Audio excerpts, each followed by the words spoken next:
Perhatian. Sebelum kalian melanjutkan video ini, silakan kalian tulis nama dan kelas kalian di kolom komentar sebagai bukti kehadiran telah menyaksikan video pembelajaran ini.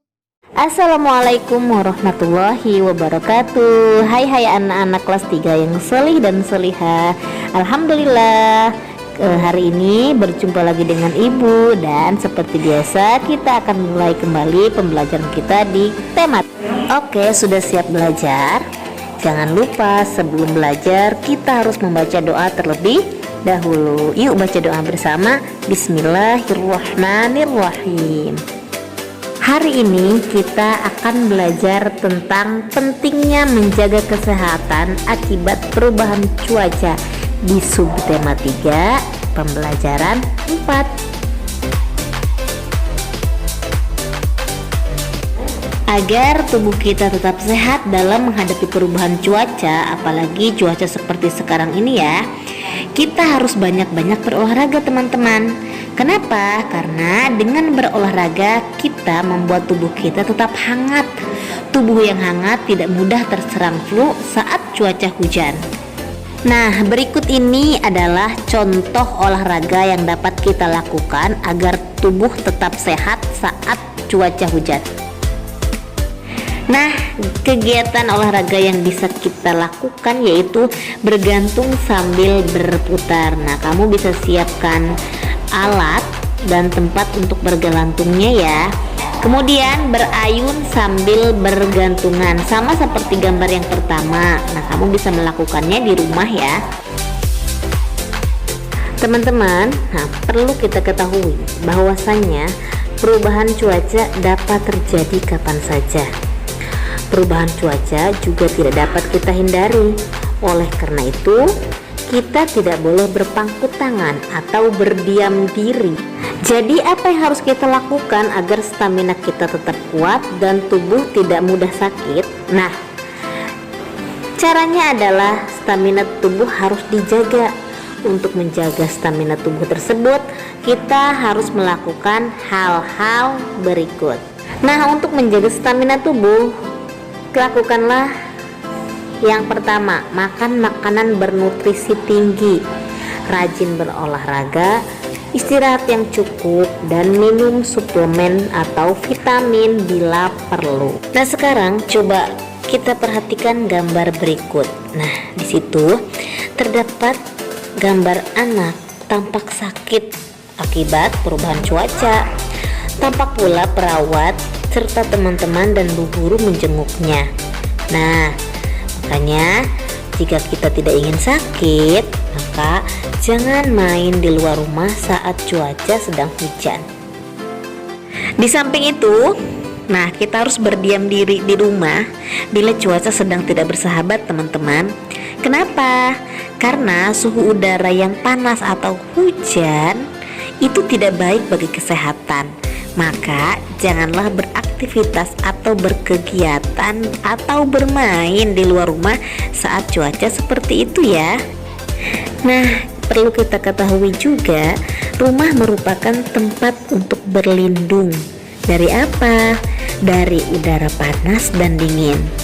Rumah juga melindungi kita dari air hujan kan dikala hujan.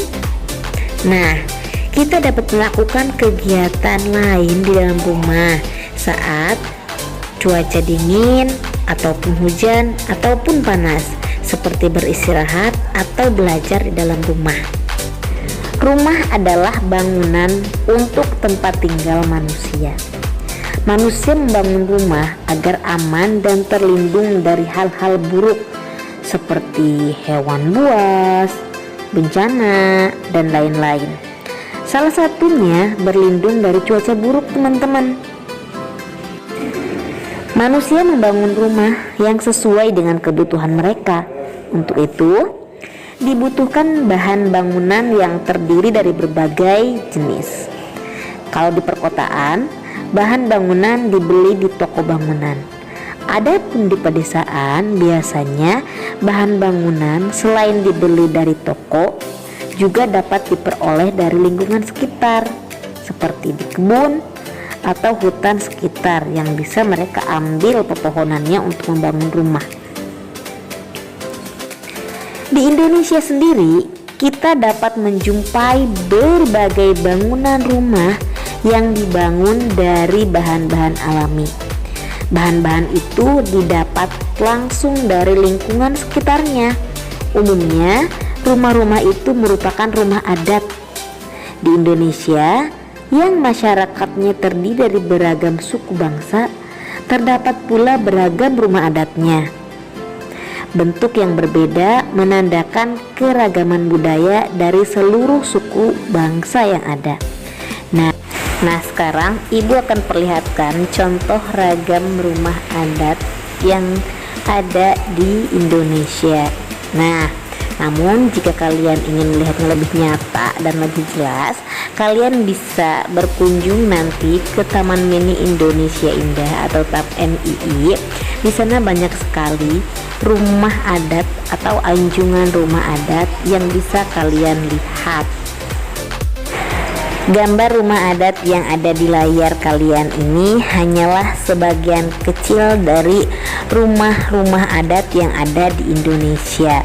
Nah, kalian jangan aneh jika setiap rumah adat memiliki kekhasan atau ciri khas yang berbeda satu dengan yang lainnya, baik itu dari segi bangunan, dari jenis bangunan, atau dari bentuk bangunannya. Dan perlu kalian ketahui, setiap rumah adat dari berbagai suku atau daerah itu memiliki namanya tersendiri.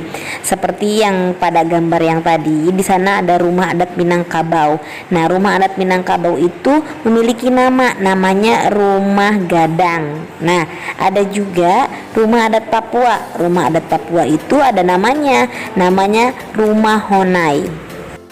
Nah, teman-teman, mungkin cukup sekian penjelasan dari Bu Guru. Tugas hari ini yang harus kalian kerjakan dan kalian kirim adalah ayo mencari tahu halaman 106. Silahkan kalian tulis nama rumah beserta nama suku dan nama daerahnya di buku tematik. Dan satu lagi, ayo lakukan, kalian silahkan wawancara kepada temanmu, tanyakan hal-hal yang sudah ada di buku tematik ya.